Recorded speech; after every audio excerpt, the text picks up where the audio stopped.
Today we're going to show you how to find your paint code on a GMC. Follow me.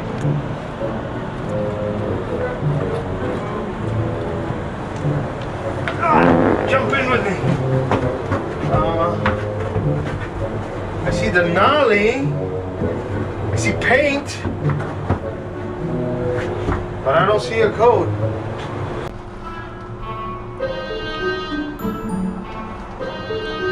Well, that's not how you find a paint code on a GMC. This is how you actually find the paint code on your GMC. Open the passenger door, look into the glove compartment.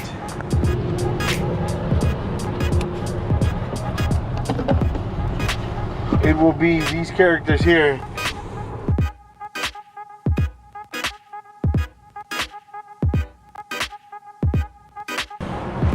One last one.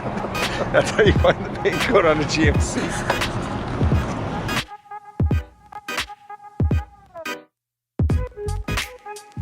Our mission at Ready Car Parts is to help do-it-yourselfers and car enthusiasts get the job done by making auto body simple, professional, and affordable.